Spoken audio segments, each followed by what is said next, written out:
pledge allegiance to the flag of the United States of America and to the republic for which it stands, one nation, under God, indivisible, with liberty and justice for all.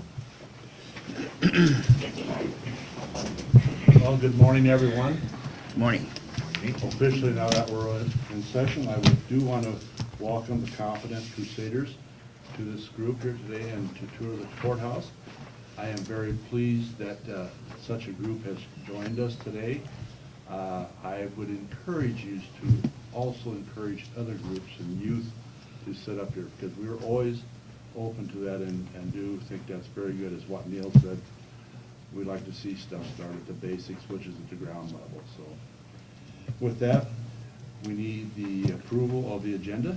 I'll make a motion to approve the agenda. I'll second it. Then moved and seconded. There was no other additions or anything, was there? I have. Okay. There was a couple of spelling corrections on the agenda that you Yeah, take care well, of. the paper caught the errors, and that was my bad, because I copied it from Joanne's the previous week, and Okay. so it really wasn't my typo, but I didn't catch it. There are just a couple typos on the agenda. Yeah, I noticed the paper caught the typos, so Okay, I was very glad to good. see that.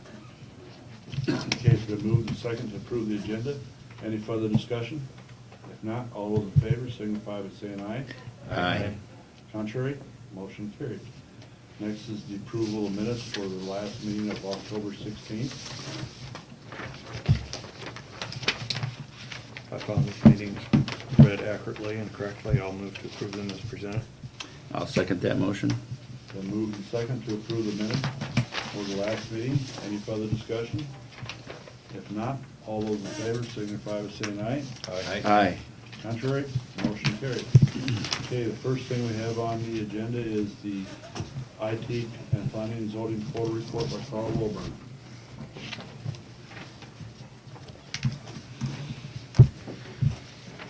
Good morning. Morning, Carl. Good morning, Carl. I think you would have, should have received a quarterly report from me. Just a couple of highlights. On the zoning side,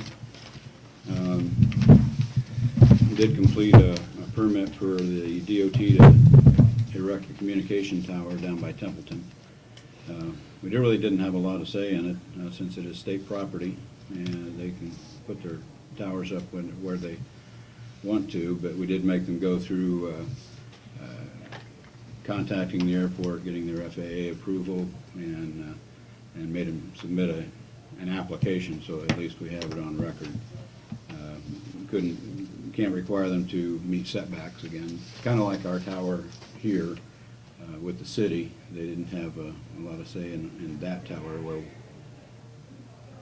same thing with us in the state. They can put them where they want to, basically. What was the height on that, Carl? 405, I believe. What, do you know what they're using this for? Is it for? That's that emergency Is that communication part of the- system. They'll have one here. They'll have one here out at DOT maintenance. It's the new statewide. Right, new statewide Okay, system. that's what I was wondering. And they'll have that one down there. That is operable. Yeah. We also did a permit for Raccoon Valley Visionary Corporation for a solar array down by Coon Rapids. That went through without a hitch. And so that'll be going up soon, if they're not in construction already. Excuse me. That's pretty much it for zoning. On the GIS side, Jason Hoffman with Com Center and Jason Christensen with Conservation and I met to look at marking the trail for emergency use. We're doing some research across the state, see how other people are marking them. If we want a marker every 1/10 of a mile, and whether we want to actually use a mile marker or just some kind of a designation, so that if people have an emergency on the trail, they can tell us where that sign is, and the comm center will be able to direct ambulance or whatever's needed out there.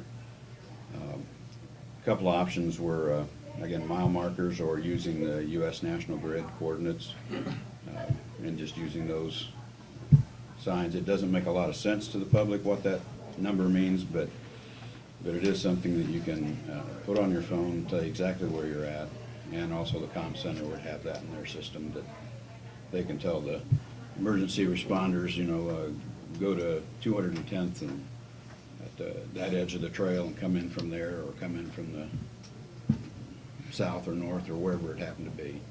So we're looking at that. That can be a pretty big number. The U.S. National Grid, or just the number of signs? No, just the newest National Grid. Yeah, it can be. And it gets bigger the more Accurate. refined, Detailed you smaller get. you get, yeah. But it would be on the sign, so they wouldn't have to try and pull it up. They'd read the sign off to the dispatcher, and they'd be able to put it in. Sure. So, Yeah. there's been kind of a mix across the state. Some of them use U.S. National Grid, and some of them are just using a mile and a tenth, or just a number. Here's Sauk Rail Trail, sign number 15. So it's just an identification number. Sure. To get them in the right place. On the GIS side, well, I guess that was part of the GIS. And then on the census, Luca, where we're doing all our verification of addresses, FEMA sent out a request that they would like to get the county and cities to work together and have the county just submit one report or update to the Census Bureau on addressing, and Luca's more deals with boundary changes, so annexations. So we did go, contacted all the communities, and all but 3 of them agreed that they wanted us to report for them. So as of now, we're reporting for everyone on the boundary annexation part, except for Arcadia, Willie, and Lanesboro. And so they might decide to come in at any time. There's not a lot of boundary changes to go, but it just, for FEMA, it reduces the number of reports that come in, or notifications that they have to send out. And it won't be a big deal for us because we track them anyhow. On the IT side, I just got a question on the maps. sure. Is that an unusually large number of maps that you're making? It kind of fluctuates. Yeah. It just depends on what's going on and who's after them. We haven't had, they don't take a lot of time to. You charge for generate. those? Yes, we do. Okay.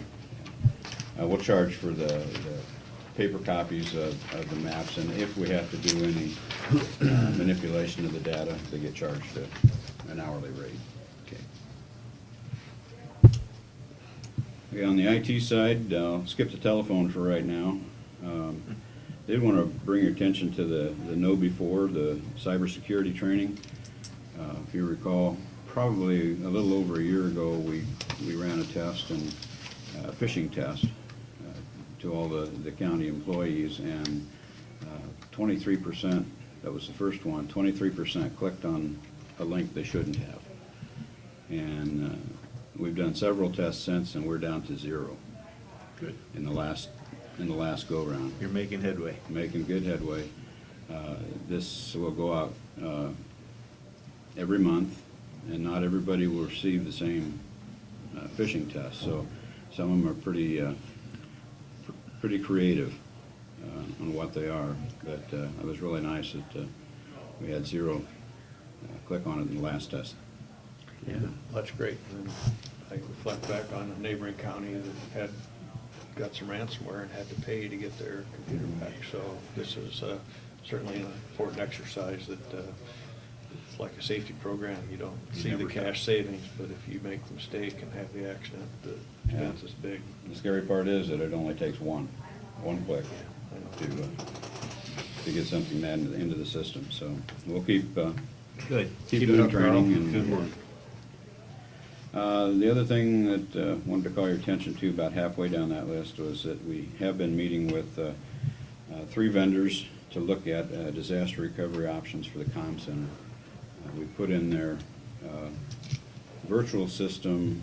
It'll be coming up on 2 years ago, and they're looking at disaster recovery options like we have for the rest of the courthouse as far as backing up their servers and equipment off-site to get them back up and running. It's a little more complex because Jason would really like to be able to have a comm center basically have operational off-site, which is a lot more equipment than we would deal with. So we are talking with some vendors to see what our options are. So, Carl, do you know, is there a statewide, let's say, trailer or unit of some sort that they move around that you can download your information into that's good for all 99 counties? Or, I mean, you could bring it into this county and we could use our backup and drop that information in there, and then we could basically get up and running fairly quickly. unfortunately, I don't think there is anything available like that would be available for each county, because every county is different on their service provider, not only on the telephone side, but their equipment in the comm center. Fortunately, you know, they can reroute calls to surrounding counties as far as call taking, but the dispatch part of it is what we would want to try and get up immediately. Communicate with our fire and our EMS folks. I think there is one available. You know, EMA has it, you know, say if we had a tornado come through here and it would affect our comm center, they do have a trailer that they can pull up here. Do they? Yes. Region 12 have that. No, Region 12 doesn't have that, but I know, I remember one of the first Where's meetings. that? Who It's has down it? in Des Moines, I believe. Okay. But I remember them talking about it, that there is a trailer available, so that in case of a disaster, like a tornado or something like that. Yeah, there are a variety of vendors that have mobile units, you know, that can come in and do something. I don't know how specific they can get to what your local need is. Getting the interface, the different softwares would be Mhm. a huge Yeah. undertaking. Yeah. Huge undertaking. Other than that, breakout of hours on the backside. IT continues to keep grabbing more time and attention. I see your trend is up. It just up and then up more and then up to more. Right, and a lot of that, you can see on the bottom, or down below, a lot of that time goes to the sheriff, the jail, Yep. comm center, ambulance, and mostly emergency services that get most of the attention.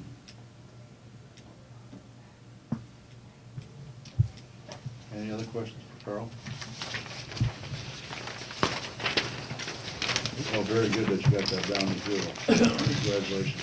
Well, it's up to you guys. We I can mean, hold it there, that's the trick. all the employees, you know. And it sends me one too, so I have to be just as cautious. Very good.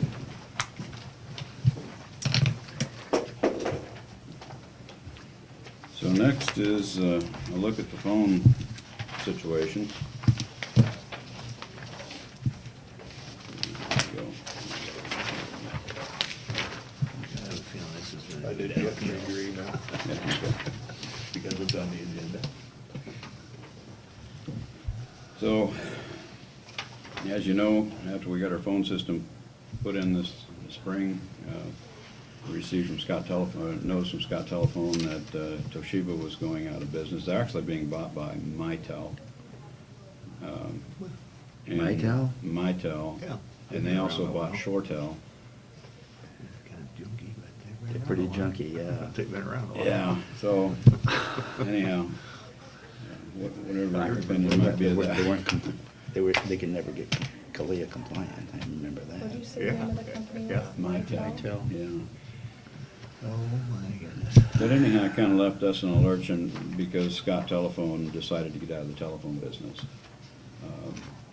Because they were primarily a Toshiba dealer, and they're not going out of business, but they're just going out of the telephone business. They're doing door access, cameras, you know, a lot of the, Security stuff. yeah, security, more on the security side. So Mike Scott did send us some recommendations on who to contact to take over service for the phones. The equipment is under warranty with Dell and Toshiba, and even though Toshiba's going out, they are supposed to be honoring their warranties on their equipment, and so you're looking at 5 years being able to get parts for that at least. So I contacted the 3 vendors that Mike had recommended, and it was American Business Phones in Des Moines, Americom out of Omaha, Lincoln area, and Midwest Accutech out of Mason City. Kind of see a little bit of a breakdown there. I met with American Business Phones and Americom. Both came on site and looked at our setup. I was equally impressed with both companies. They've got a lot of years of service, and both are Toshiba dealers and have been for many years. And Midwest Accutech sent an email basically giving us their hourly rate, and I hadn't heard back from them since. So just based on the 2 that we have, Courtney and I both tried to look up, see what kind of service dollars that we have been spending. The engineer has a Scott system, but it's fairly new. It's probably only 2 years old, I think he upgraded the system. Upgraded the Yeah, I system. think that, he's had that for quite a while, I believe, the Toshiba system, but he upgraded Okay. about 2 years ago. I And we think. didn't have any service costs to track in the last few years anyhow, for Scott.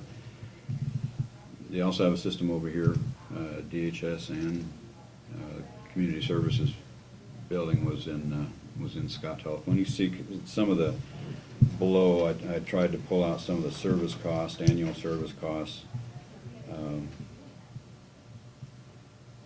for the community services and DHS. Even though we don't pay the DHS bills, this kind of gives you an idea that there is some cost associated with the service. They did not have a service contract, so everything is, you break it, they fix it, and it's on a hourly and trip as needed. There wasn't any service contract with Scott with the current system that we have, or with either of the other buildings. So what I asked them for was an hourly rate. If we break it, they fix it, and what the pros and cons might be for that, and to give me a annual rate for a service or maintenance agreement. On the American Business side, you see it's $110 an hour for if we call them up and they fix it. That does not include travel. I didn't get a breakout on what their travel cost was. You see on Americom next to it, $125 per trip, whether they're here for 10 minutes or all day. They got a trip charge. They can both do remote service, which Scott also did with us. We opened up a VPN tunnel for them to be able to get into the phone system so they could service it remotely. So trip charges would be fairly rare. We haven't had any with the new system with Scott because they just basically got it set up but when they decided to go out, so we didn't have any type of service work on that yet. Basically, their services are the same. They both recommended their lower level of service because I can get in there and I can do changes, like in the voicemail and minor changes to handsets, reprogram as to who it belongs to and that kind of thing. So they would be doing everything but that. I haven't got into the AdTran and the server into their software other than just to do those minor kind of changes, and that's all I did before. I have no interest in learning telephone systems. Sure. So, as far as which company, I think they both look like they do a very good job. I was impressed with some of the ideas they came up, both of them came up with as far as what the system can do. We could incorporate, if we thought it was beneficial, community services and the engineer into this system by adding a network card into those existing systems that they have now. I don't know for sure if that means replacing their phones to an IP phone or not. But they both say that's possible. They both give us some good opportunities. In fact, one of them fixed a problem that we had with a clock while they were here. So There wasn't any response time on the Americom. That was about the only difference I seen in it. And was that American that's gonna guarantee you within 4 hours they're sending somebody, or? yeah, I think Americom was the same. They didn't have it in their documentation when they sent it to me. So, Okay. but I remember them saying that 4 hours is their typical response. Okay. American Business said that, they're only 2 hours tops away from us. They're on kind of the west side of downtown Des Moines.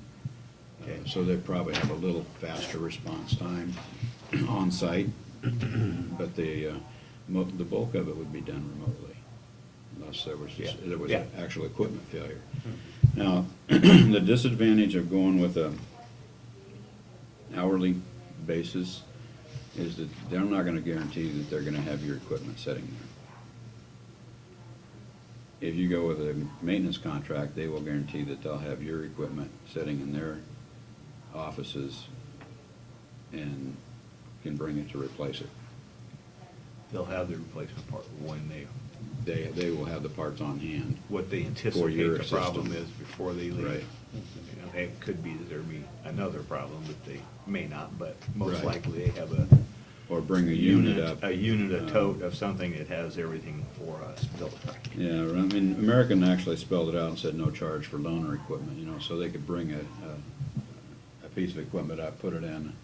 Well, they would back up your configuration, of course, be able to program that in, and then replace your equipment. So that would be the advantage of that. We've not had a service equipment or a contract for phones before, so. Well, I mean, according to what you got down for expenses, it wouldn't really pay to have a contract. Then you risk well once you got the equipment available, That's true. yeah. On Americon, I think according to their other literature, their main office is in Lincoln. They'd be coming out of Omaha or Lincoln. Either. Either, they've got people at both places. Either or. What does the contract actually include? I mean, You see what it includes, it's pretty minimal. I mean, as far as, because we're under warranty for our Sure. equipment, for 5 years and 7 years. 5 years is, pull that up there. Right here. so being under warranty, does that mean that they don't have, I mean, we're under warranty, they've got to have the parts, Right. correct? Mhm. And Americom specifically said that if Toshiba reneged on their warranties, that they would cover it for the length of the contract if you had a maintenance agreement. See, that was a big concern of mine, and I emailed Carl, and he mailed me back, because we had a 7-year extended hardware warranty and a 5-year software and support and all that we paid for with Scott. And then they respond back with a letter that's saying that our dealership is null and void, and the ability to purchase new system parts license has been shut down. I'm thinking, wait a minute, what happened to our warranty That we paid paid good for? money for? Right. And Carl is telling us that it's through. The warranty is actually with the company, not with Scott. Okay, with Toshiba. Right. And Dell and Toshiba, for the pieces of equipment we have. So you're sure that they're gonna take care of that, even though Scott's out Well, of I'm it? sure it can be. Okay. Well, I guess that would be my only thing, why, I don't know if since we're under warranty and they have to carry the parts anyway, why would you want But to Americom contract? doesn't have to carry the parts. parts. No, Dell they and don't have Toshiba to. have to. Right, That's where that's what concerns So me. that doesn't necessarily mean that the parts are there. right. They're not local. I Right. don't know where They're Toshiba's somewhere. closest person is. Yeah, I don't know. Could be Yeah. Minneapolis. We would want Kansas to, City. we would need to designate who we want to provide our warranty work, with a letter to Toshiba saying, and Dell both saying, you know, Scott's no longer gonna do it, we want, you know, one or the other to do that work. But I agree, you know, it's a gamble, you know, it's like any maintenance contract is a gamble, so, We didn't actually have a maintenance contract though with Scott. no. How long is this, and this, you think this contract would go up next year? Be higher? AmeriCom said that theirs could be lower because they would look at doing maybe like a 4.5 year to match our warranties. Okay. I think this is an annual contract, a 1 year contract, so it would be cheaper if you went longer term.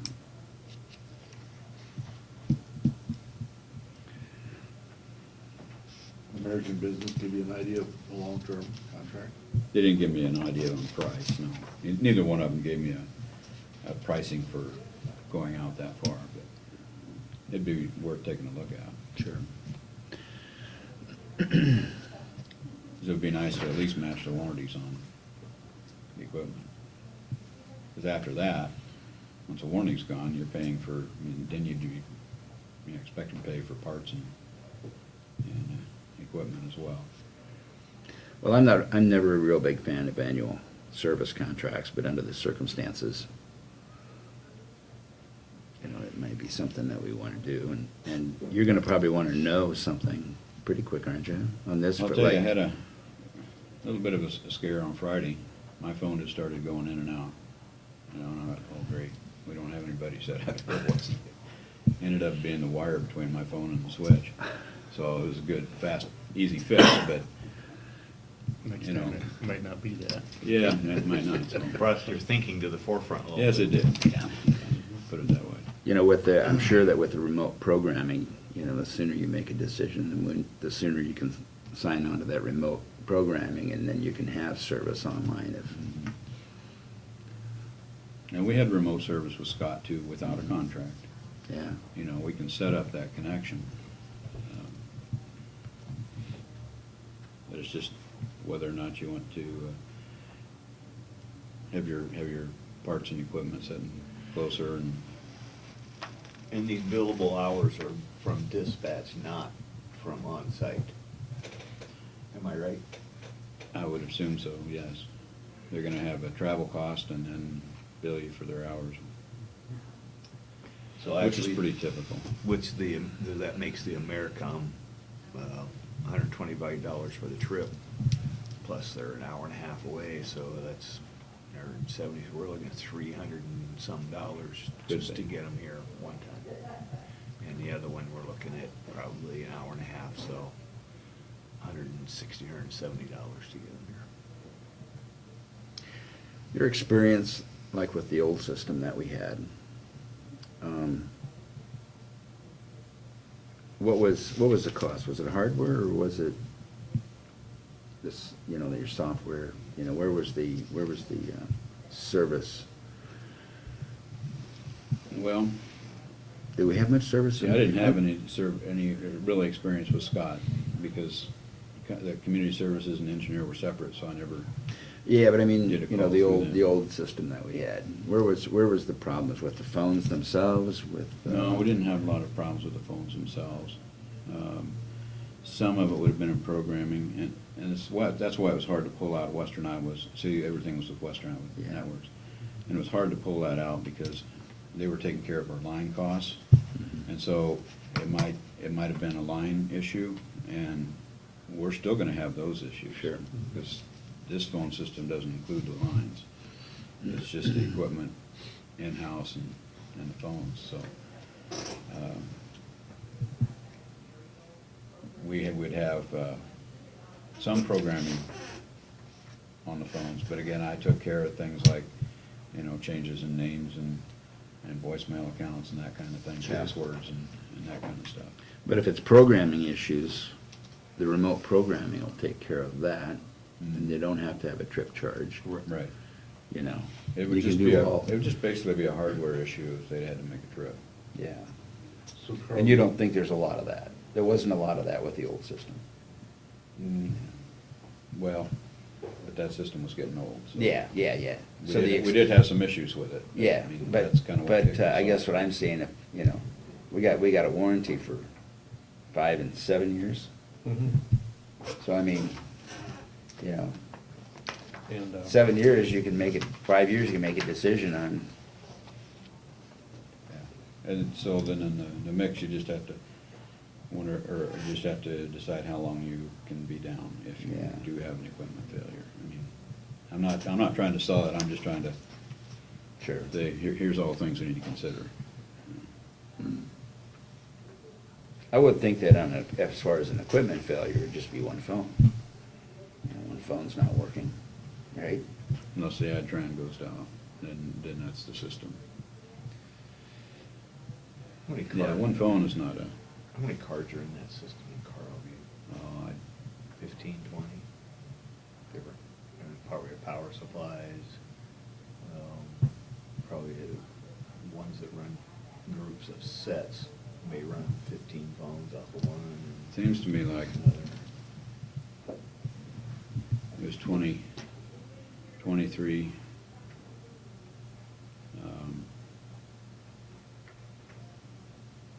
IP ports, and then 8 for the comm center, and then 8 for analog lines for like faxes and, I mean, so I can't tell you right off the top of my The head. failure that you would have is if that whole card, whatever it controls, would dive, then you're out that till we get that replacement. Till you get that card It could replaced. be 15, 20 phones, could be 10, could be 6. Yeah, I'm not familiar with how that equipment is all set up. And like I said, if it's all set up on the same, all the comm centers set up on like one particular card, then when it's gone, then the entire comm center is gone. that would be the biggest one issue. Yeah, I mean, That's not your emergency lines? No, no, No, that's your regular phone. it's just, yeah. Yeah.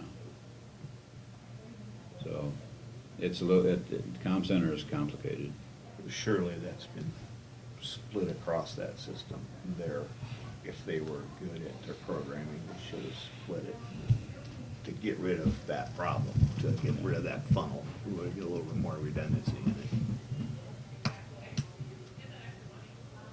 So do you have a recommendation, Carl? No, I don't. that's why our decision is hard taking so long, because I don't think any of us recognize the defining issue that says, let's go this way. Yeah. I see Yeah. where, in the rare case, someone would have to come out. Des Moines seems a little closer than Lincoln or Omaha, because we don't know where they're coming. American, maybe is a little bit less on there, they've got a trip charge, and they would go long-term.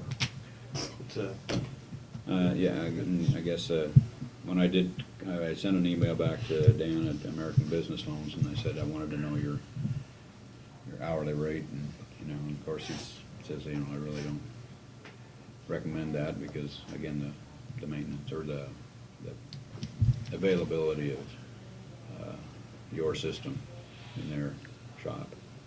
So, that's the only reason why I would lean more toward a maintenance agreement, but as far as which one, I don't have a preference. well, wasn't Americon the one that would give us a longer term at this set rate? They would give us like, he talked about using, you know, maybe doing a 4.5 year or something to match our warranties as far as a contract, and it would be cheaper per year to do that. In American Business Phones, they wouldn't, or didn't you have that I didn't conversation have with? that conversation with Okay. them. It'd be nice to have them both throw out a 4.5-year contract as, I can ask them. Yeah. I mean, that would be kind of I one of think- the underlying I think things. that's what we ought to do, is ask them what they want to do to match our warranty and get that price from both of them. Right now, looking at here, I think I would probably take on the first one here, if I was to do a yearly one. Yeah, I was impressed with both. I would, be okay with letting Carl pick whoever, even, Yeah. you know, after He he gets felt that comfortable information, as working with- opposed to wait another week and come to the boardroom. That's true. Unless you They're see not a need lot, to. so look at doing the maintenance agreement. Maintenance contract, yeah, I think that's what you're saying, right, Carl? Yeah. I think we Yeah, I probably just, should. with the situation with Toshiba, that's where I would be a little more comfortable. That's what I said. You know, I normally don't like these, but under the circumstances, it's probably a pretty good I thing agree to with do. this, I think we're Yeah. in a rock and a hard spot. Yep. Okay, so is there a motion then to go ahead and allow Carl to pick the vendor base and then to enter into a Service agreement? service agreement?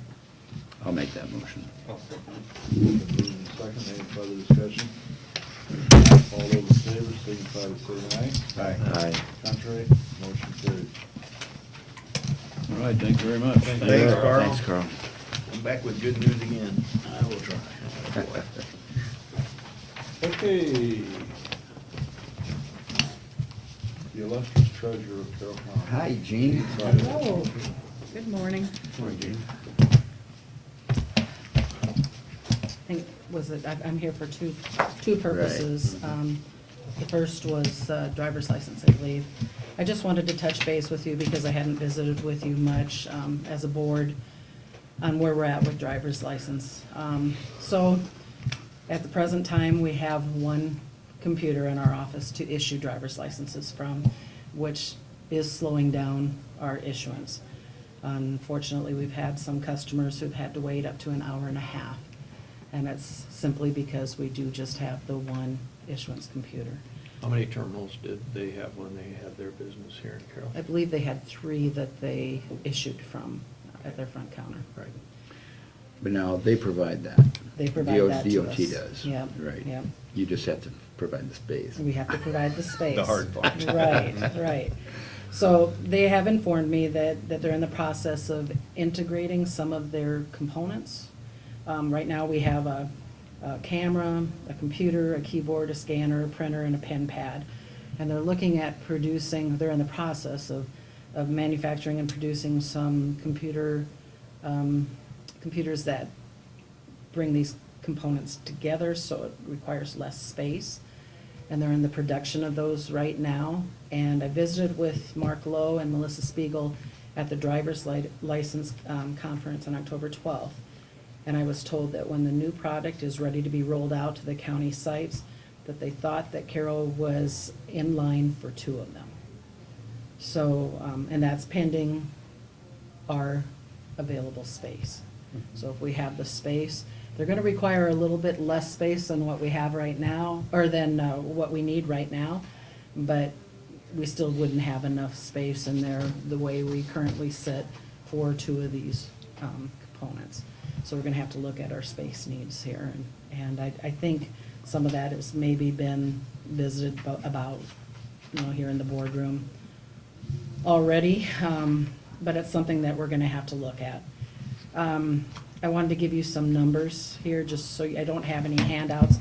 I asked to be put on the agenda, I think, on Monday or Tuesday, and then I was gone to meetings on the rest of the week. But I do have some numbers for you, and I'll get a handout ready for you and email that to you if that's okay with you. But right now, we are averaging, let's see, our county share, our average of our county share monthly is $3,626.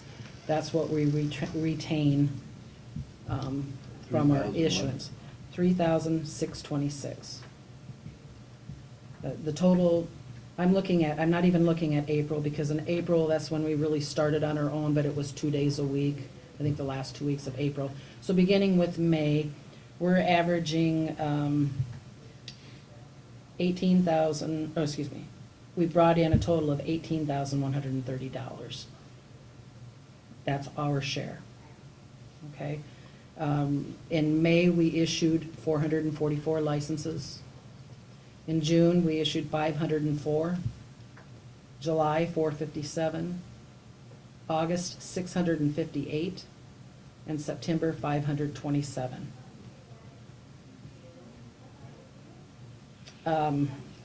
So you look at just the issuances alone, and we're averaging probably somewhere around 550 a month.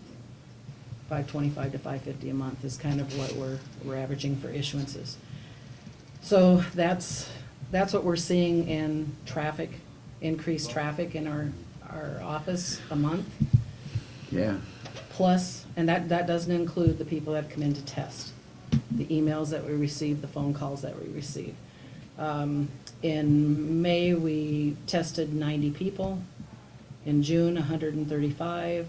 July was 92. August was 156. And September was 129. So we've tested a total of 602 people. That's on our computer testing system. So, you take into consideration the people that have come in, tested, failed their test, left, come back the next day, tested again, don't even get their licenses. I would guess, I'll have to put the numbers together, but I'm going to guess that we're seeing anywhere between 600 and 750 people a month for driver's license. So we're keeping our head above water, but just barely right now. I'm hoping, that we'll give it some more time and see where we're at. I'd like to get through the full year cycle so we kind of know what It's to only expect. 20 a day. Pardon me? It's only 20 a day. Well, we're doing about 25 a day, 25, I think, a day. But Only 20 a day. Maybe that Well, day, that- and they don't come Easy for 25 you to every say. day. It's like there's 80 one day and 10 the Exactly. next. Yeah. That's the reason I said. Well, and Courtney can vouch for that. The hallway is congested on a busy day. We've got a lot of people waiting in the hallway, and we've had people sitting on the steps that I've asked to take a seat or stand someplace else because we want to keep the stairway open for fire code. And it causes an issue with bathrooms because there's 2 stalls. Yeah, And you've got 500 and some more people coming in. yeah. So, can you recall, I can't, I can go back and look, I'm sure, at what I have, but can you recall what they were doing down there? Were they doing these kind of Right, numbers? Right, yeah, they were. They were? Yeah, yeah. Every time I went in, there was no one in there. I'll have to look at the numbers, just to make sure. I'm just curious, but I mean, Still, it they appears to me don't. like there's, because I'll say the same thing, I've never gone in there when, Who London was down there? well, I wanted to take a I'll number. double check that. are you seeing out-of-county issuances? Yes, we're seeing Kinda like out-of-county standing on the issuances river as trip. I well. wanted to do that. A lot of out-of-county. Pretty much do what I And want. one of the things that we're running into too is we're doing the drive tests on Thursdays, or excuse me, on Tuesdays. So we have one person out of the office every Tuesday to take people on their car drives. So we have one less employee in the office, but we still have the same amount of traffic or more on Tuesday. So Tuesdays are tough. We've conducted 107 drive tests so far. And motorcycle tests, we've done 26 motorcycle tests. How's you the know- space working out for that? The motorcycle tests, Is that a big enough space? yes, Or is it? the motorcycle tests are working great. Okay. Yeah, everything's good with those. And those are just Friday mornings, they start at 9, they take about an hour and a half, 2 hours. And this is really convenient to do it here. I think they used to do it out at the cycle shop, Carroll Cycle Shop. So do you block off the, We have it The- painted on, we have the course painted yeah, on. you block off the parking lot then? Yes, Friday mornings Okay. we block it off. Yeah. So that's working pretty good. The drive tests are probably the toughest thing right now. We've had some issues with those. The girls, the staff members that do the drive tests, we have 2 that do them, and they've been real concerned for their safety. So that's a big issue. We have had one accident, one driver who clipped a parked car in a mirror, and we've had some other reports of drivers who have driven up over curbs and almost hit other cars, and so it's a real concern. I think at some point in time, like I said, when we get a year under our belt, if we look at CDLs, it might be worth our while to look at someone that could not only do CDL testing, CDL drives, but also take care of the car drives as well, which would free up our staff to be in the office where I need them right now. So that's where we're at right now. But speaking of staff and hours, we were closed one day. Has there been any discussion when you're at that meeting about the state kind of coming to their senses and seeing that there's lots of counties and they're closing lots of treasurer's office on the same day to support that training? And they're going to go to a split day training instead of doing it all one day? There was no talk of that. They, in fact, I got the impression that this was something that they wanted to continue on an annual basis. One day of training in Des Moines. Hmm. Yes.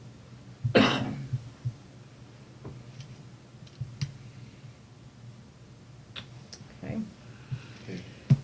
I don't know if you want to continue the discussion on driver's license, or if you want me to head into my next item, which kind of ties with this. If you want me to go ahead and start with that. Keep Yeah. dumping just- it out there. I'm just curious about, the equipment that you need and is coming. Is it just a computer station? Is that what it is? No, Or what is it? it's going, I don't know, I haven't seen it Okay. yet, Dean, so I really don't know what to expect. All I've been told is that they are going to tie some of the equipment together, and I don't know if it's gonna be maybe a scanner printer combination, or if it's gonna be a computer camera combination, I don't know what it is. Okay. I would They bet haven't the shared it with us. Camera, computer combo is Yeah. probably coming for sure. Did they say when that date was, that it's gonna be Mhm. out? Sometime in that- 2018 is what they're shooting for. That, what concerns me is we don't have any anticipated date for when that new equipment will be here. Mhm.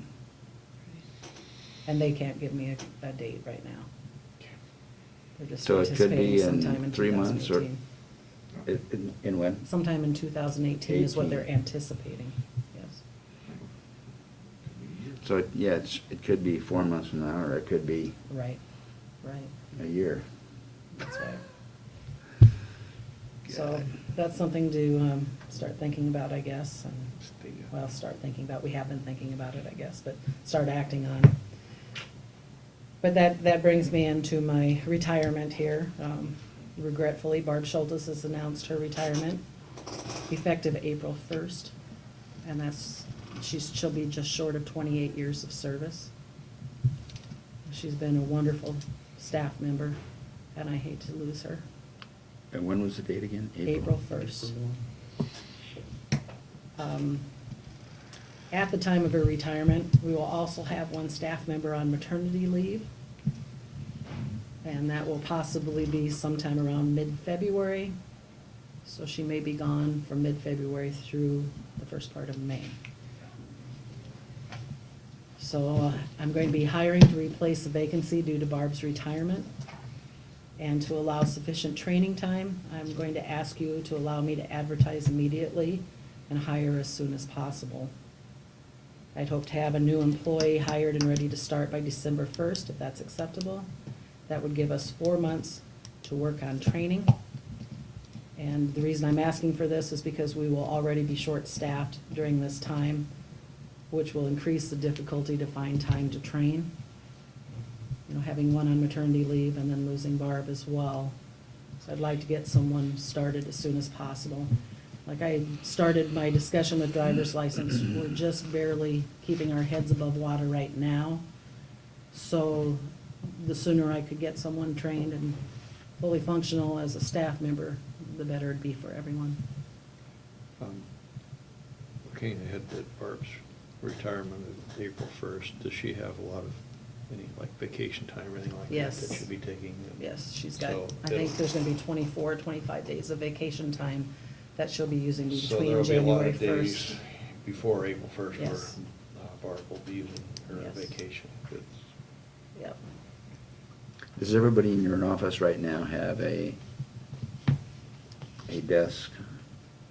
Yes, So if you add one more, where are you gonna put that person? we're going to have, well, when our one staff member is on maternity leave, that person can sit at that desk while she's training. But that's when? That's in? February. That's in February, so but you want somebody now. Somebody now, and she'll just she'll shadow us while we train her. She'll be sitting at different desks to be trained. Okay. We won't have a specific desk for her. Okay. We do have a computer in the vault that we use for scanning.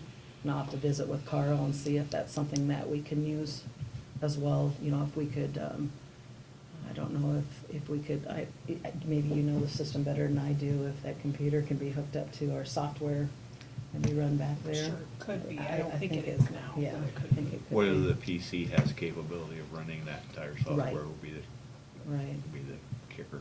yeah. It might just be one of the down and dirty models that's from a long time ago too, so.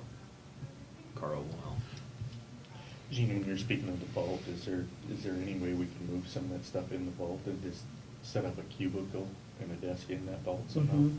Yes, and we've talked about that before, and I talked even about the possibility of putting my desk back there. So I'd have I'd have my own workspace there, and then rearranging the office, and someone else could move to my desk in the office, which I'm not real crazy about the idea. I like to be visible, I like to see the people that come in and work with them too. But if need be, that's what I do temporarily, yeah.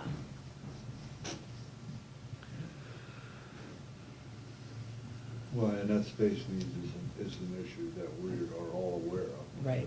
Because, I don't know if you're aware, when we did the RFPs for the jail, we did also put that in and look at the space needs for your office in particular. So. Well, we're trying to hang on the best we can for now until, you know, we figure out exactly what we need and what's coming down the tubes here with the jail. But there are some issues that we're gonna have to work through. Gene, let me ask this question. Do you have a need for, let's say, 2 employees that work on nothing but treasure, and they do not need to see the window, they do not need to see driver's license? What I'm thinking about is taking 2 people and placing them in another office, but they will have no interaction with people unless maybe lunch hours or those kind of things that they might have to step over out of that other office. It's the counter traffic that keeps us the busiest. Okay. I want to know how it all works. I mean, I assume they all work. Yes. The counter from time to time. Yeah. We do have a couple of the deputies who, you know, they do the daily balancing and the financial, they work with the financial aspect of the office, but they still are required to get to the counter. The traffic at the counter has increased so much that, Yep. yes, they do need to get Okay. to the counter, so. Just a It question. wouldn't, yeah, that wouldn't be a good Just a idea to, question. yep, yep. When did we hire the last hire? Casey was the last hire, and she was hired in November. November? So we're almost a Just- year? Yeah, November or December, I believe, yeah, I'd have to look at her Oh, start. gee, yeah, it doesn't seem like it's been that No, long. it doesn't, does it? No. It seemed like it was just like maybe 4 or 5 months ago, but time flies. Mhm. I know, we've asked Gene to be patient in this type of thing, and we've got a jail situation, kind of see how that works out. I'm starting to think that the jail situation is gonna be moving so slow that we maybe just think about moving ahead with some issues with her office space without the jail, or just give it some thought, because I'm afraid, I'm starting to think that this jail process is gonna go so slow that it's gonna cause too big of an issue for too long of a time with Gene's office. I think at best, you're probably 2 years from solving this. And, At best. you know, At best. so Yeah. I, that's right, and I don't know what the time is, but I'm starting to think that Yeah. we should move ahead without the jail, some situations there. I mean, it really makes sense to coincide them, make them work out together, maybe there's some things that would work out, but the timing just may not be right, so let's just think about that anyhow. There has been some discussion of trading offices, and I don't know if we gain much space by trading offices, but, and maybe trading offices and utilizing the boardroom room. and maybe some of the assessor's vault. That's a solution that I was thinking too, is flipping your office with Courtney's office, and you taking over the boardroom, and find a different, the boardroom could be anywhere in the courthouse. Yeah. But it's nice if it's close to the auditor's office, but not necessary. Not necessary. I mean, we could, at least on a temporary basis, we could surely consider it.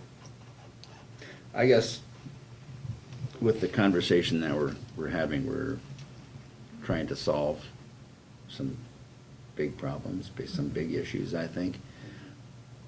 I would suggest that we have a work session, that we, with Gene and the rest of the board, have a public meeting, of course, and then have a work session right in here and tackle some of these issues.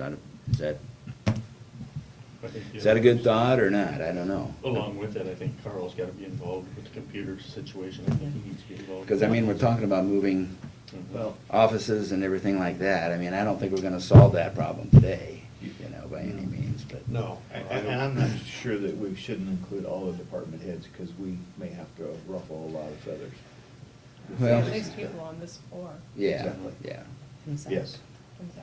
There's gonna be a lot of, a lot My of issues for him. problem with moving the treasurer to either of the other two offices with the recorder and assessor is the lack of window space. It would, because they have a lot of counter traffic, and it would definitely reduce the counter space with either of those two offices. So that's what I did not like about that. And Reduce, I'm not getting that. the option of adding counter space with the stairs where they are is There's more counter space than two north pretty office tough. ends up two south. We have the side window as well. Oh, Yeah. oh, yeah. Yeah, the side window that to the Our hallway. window, our offices are kind of mirror images of each other. Mhm. I think their vault might be a little bigger than ours, but it might be because we have more stuff in ours too. I don't know. But there's Or your does vault this seems jut to in? be larger than ours. Does this jut into your vault a little bit? Yeah, This is Yeah. part of the bathrooms, are probably sitting in your space. yeah. It just, that would be the only thing I could see is that her vault seems bigger than the one we have. And their counter got cut in half by the previous treasurer, and that isn't gonna work for us, because we have plat books we're laying up there, and when the counter's only this wide, that doesn't work. When people are up there voting, Oh, that there. doesn't work. Narrow The width So there's, of it wouldn't be counter. just move stuff and there'd be Others. other things involved. All the wiring comes up through the floor, so there's holes drilled in the concrete, so there's holes in the carpet all the way around. Wherever there's a desk, there's holes. So if you don't put something there, you're gonna have holes. So Mhm. there's, and granted, a piece of carpet's probably not that expensive, but there might be some added costs, Mhm. once you get moved. And will the desks fit over there? And I don't know. Yeah, it seems like there's a lot of things to discuss here. Yes, there are. There are.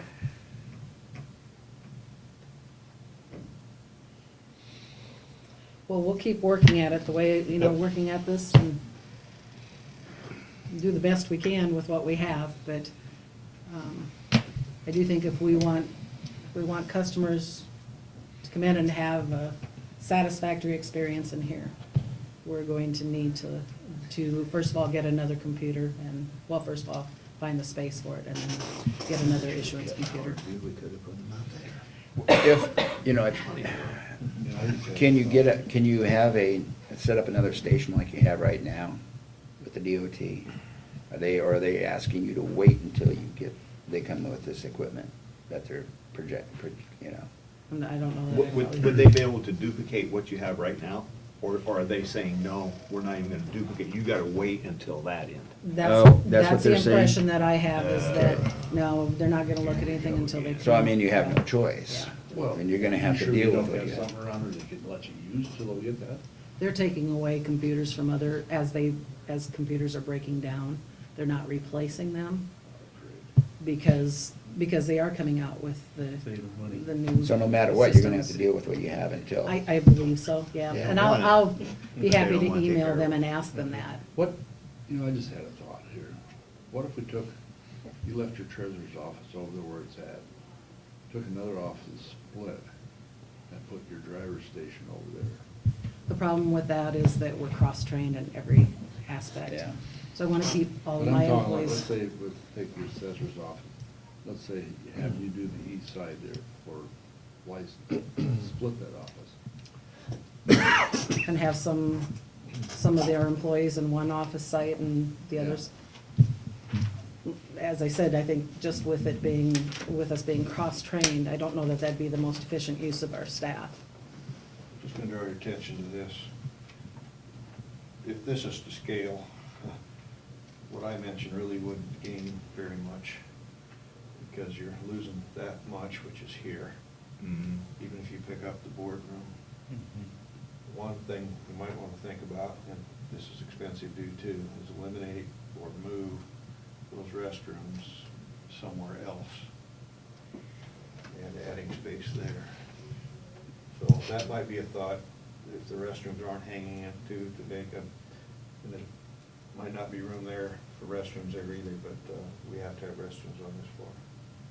Yeah, 'cause you have to eat. Well, I if guess- we- if I we guess- move our This is too far in depth, but I just want to show Yeah. if that's the scale, the space we Yeah, gain see, by that's a good swapping point office. there. yeah. And that is something that we had discussed before too, would be knocking out those restrooms and using all that space. I have one problem with that. Our restrooms are not ADA compliant, and if we mess with them. They're guess gonna what? have to be. Yeah, They're I don't- gonna have to be. And they're I gonna guess- get bigger. Yeah, I guess I don't think, I don't know Would if you I have to would. do that with all of them then? I don't know. Are they gonna look at the, that's where you got You into with the open that jail. can of worms, yeah. Where do they, what happens? Well, I think anytime we do any kind of, you touch any bathroom, it has to be from that point on ADA compliant. Isn't there even something where even if we do any remodeling up here, we have to consider that everything is ADA compliant? I don't know about that. It's a question we'd have to ask for you move Yeah. forward. One of the other things that we had discussed was this wall right here between the treasurer's office and the vault. If it's not a load-bearing wall, the way it appears, if there's some way that that wall could be knocked out right here and put a wall here. We've gotten to the point where we don't keep hard copies like we used to because we scan everything. So our filing system is decreased So your vault needs quite a to bit. rest. So if we can move the wall back to here and maintain this for our safe and our files that we do need, this would free up half of the vault for our use. Thanks, Chantel. There is a support structure right there in the south part of that wall, but the north part could be about all taken out. But there is a But we support do have structure a- right here, I think. And we do have a closet area right in here that we could get rid of. Open that up. And that would open up, what is that, probably 8 by 8, something Yeah, like that. it's pretty good closet. size, Yeah. but So, That probably makes more sense there than anything. but I believe the ceiling might be a different height. Would have to check that out. The That can be, ceiling in that closet. can work around. And I'll tell you the truth, Gene, I've always said that of all the offices that's on this floor, I like to have you stay on this floor because of the elderly and Yes. handicapped. because There's you- no sense in having them wait for elevators or try to, Right. or walk around to get And, in and the I first think one. Courtney's would be the next with the elections. Mhm. With absentees. With that, moving into the vault, then you're basically going to have at least 1, 2, or maybe 3 desks that can't see the counter very well. Yeah. So, Could be a I lot guess of- somebody, so you're taking 2 or 3 people out of counter play, basically, by doing that. Why don't you just maybe, let's say, move them across the hall to the recorder's office, split that in half, and put those 2 employees over there? They're not in play anyway, so really, they kind of can watch the counter. If they get really jammed up, they could step But across. if this wall is quickly. not, if this wall is knocked out here, if you have desks here, you still have, well, you'd probably, You won't be able to you'd see have the blind whole. area there, but, Yeah. yeah. And that could be eliminated with mirrors too. Yeah. Mirrors. The other thing too is, we've got space right in here. Is there some way that we could Extend your counter extend the space counter there. space there? At least put a small window in there, I would Or, think. or have an entryway here into our office, close this entryway and use this as, That space. you know. But I do know there's wiring and stuff in here too that we have to look at, but we thought about a lot of different things, but How much is that assessor's vault being used? Do you guys know? Does she use that whole vault? no, because I use it for elections. You know, really, Neil, if you could really do look back at this and flip those around and take this room and the assessor's vault and have her move everything that's in there into her room, which they have the She space didn't in. need any counter space, so. Well, the counter traffic she's got, that's where the problem's gonna be. I agree with you, but I mean, I think that's the big downside there, you're gonna have a hard time providing any more counter space. Because you can't do it on the east side, because that's where the stairs are at. Mhm. Can I just say one thing that I thought of? Mhm. You guys can say it's dumb if you don't like it, but. So, let her have all of this. She has a counter here, and here, you would have a counter, and this would be more like the driver's license area. And granted, I know you want people to be together, but you'd still kind of be connected. You'd be in the same area, but you'd have a different counter for driver's license than you would for taxes or motor vehicle. So you'd be gaining a counter, and they could Right. sit in this area to wait, or, you know, they'd kind of be out of the. This So area right that here. Yeah. double doorway out there could be a counter, is what you're saying. And I know that kind of defeats the No, purpose of that's not a how bad idea. having people in the Well, it same gives you a testing area area. where you can get them in the quiet where they can take that test. I don't know how you take a test in there with all that confusion going on. No, and we've had people in there that have said they can't do it. They Yeah, just can't do it. So then where And we would you have go? employees that Over there? have a hard time working with numbers with all the chaos. in The it. side, Yeah. that's what, that was my question, I guess, how many people that really crunch the numbers all the time Yeah. that don't go up to the window very often, but then the quiet would do them a lot of good. They could really get. Or in more not, work done. maybe not even have desks in here, you know, maybe have all the employees out there, but if somebody comes to this counter, you know, they would come over and, or, And you that- know. Typically what we have we have right now a schedule for driver's license, so everyone knows what time they're supposed to go to the driver's license station.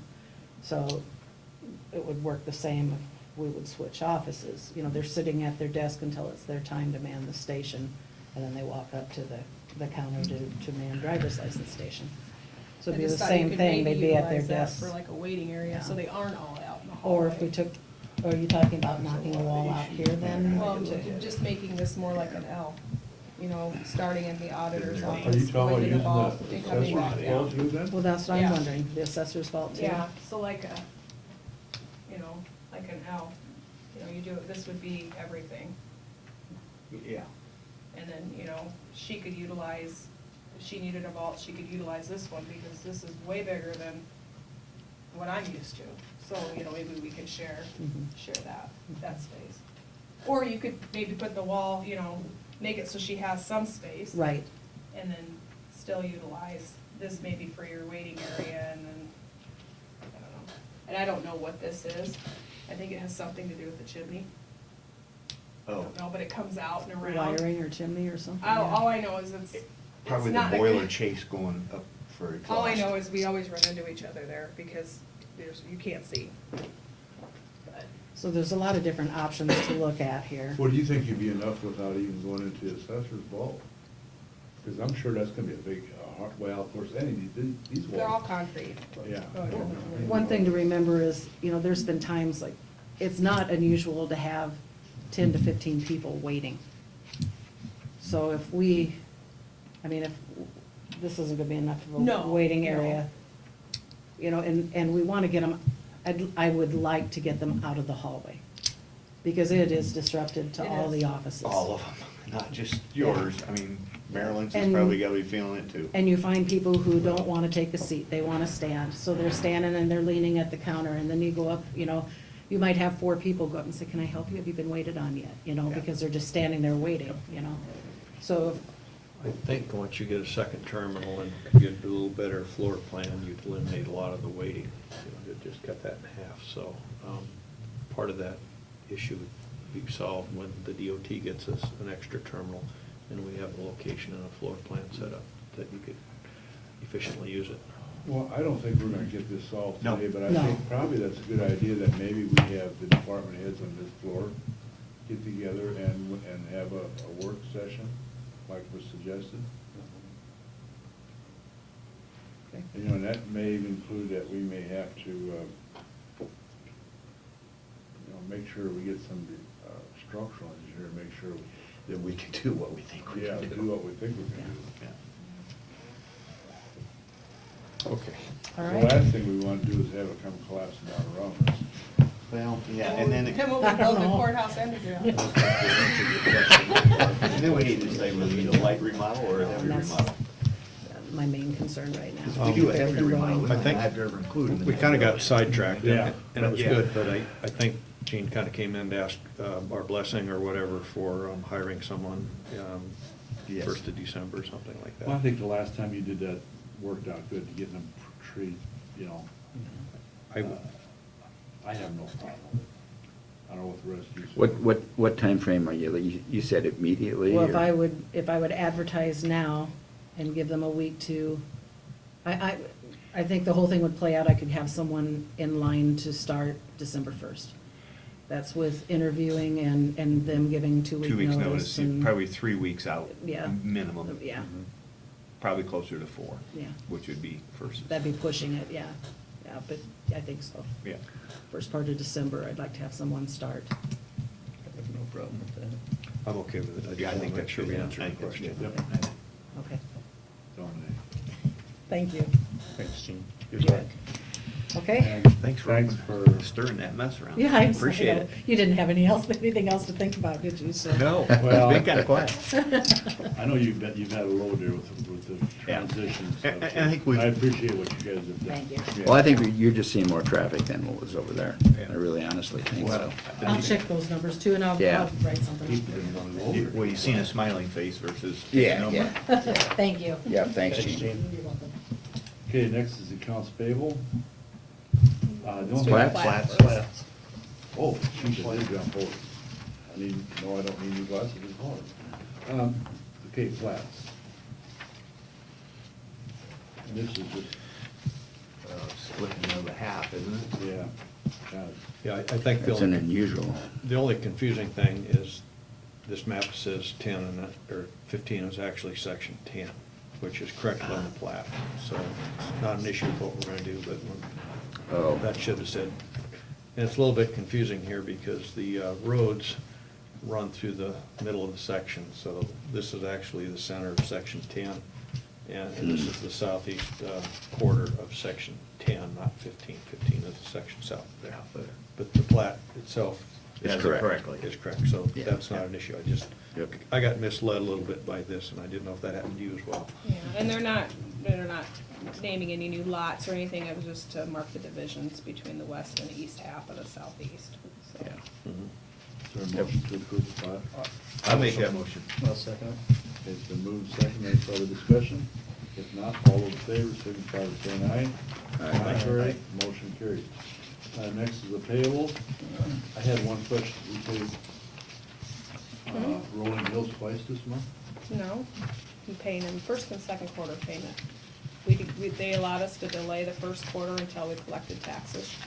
So Oh. that's why we're paying That's why we're July's paying too, now, okay. and then the Yeah. one that's I actually. kinda wondered if that wasn't the case, okay. Yep, and Dawn had to remind me of that, because I was thinking we could get by with just one, but, Good try. yeah. The problem is, and we're gonna talk about this Wednesday at our Rolling Hills meeting, is the way our tax revenue comes in, we're definitely gonna raise enough money to pay our third and fourth quarterly payments, but it doesn't look like we're gonna have enough money for the third payment when the third payment is due. So I think we're gonna ask Rolling Hills to delay that payment a little bit, which I don't think is a problem. If they won't do that, there's other options, but we levied enough money, it just isn't gonna come in quick enough for the third payment. We didn't look through that very clearly, but Oh. I don't think it's gonna be an issue. I think we could all take care of Wednesday. If not, I'll be visiting with you about other options on next Monday. Very good. Any other questions on the payable? No, that was the biggie. Yeah. All right. Is there a I'll make a move to motion. approve You gonna make a motion? Yeah, I'll make a I'll motion. second that motion. the- It's been moved second to approve the payables. Any further discussion? If not, all those in favor signify by saying aye. Aye. Contrary, motion carried. Okay, employee handbook discussion. Let's just back up a little bit. Courtney, can you, with this discussion in regard to the treasurer's office, before we forget, can you try to get sometime when this would work for us to all meet Sure. For a work session? for a work session on that? And can we get copies of that? I definitely want a copy of that. It gives you Yeah. something It's just a to look hand, towards. yeah, it's not to scale, but No, I can but certainly- in the ballpark. Yeah, It gives you- absolutely. Or does Zach? Zach have something that's? Zach wasn't able to put his, he knows they're there, but he's not real sure where they're at. So I can make a copy of that, that's not a big deal. Okay. If I had something like that with footages on it. Kinda helps a little That bit. would be tremendously helpful. Well, you know what, maybe when I talk to him today, I can ask him if he could go around and just do quick measurement. Inside You know, and then measurement. just, yeah, Yeah. I mean, it won't be No, not perfect. exact, but something close. And if he can't do it, I can do it too. That Just run a tape measure on it. That'd be great. Yep. Okay. Thank you. All right, now to the employee handbook discussion. Well, we This- had to answer the question, do you want me Yeah. to, we could maybe do it after a board meeting, you know, if you wanted to, that way you I'd guys say are Monday here, after the board meeting. or we could do it another day. Basically, it's just gonna be asking them if, we need to pick a day and then see if it'll work. Yeah. Whenever you want to do it. Probably Well, preferably you know, after the board meeting.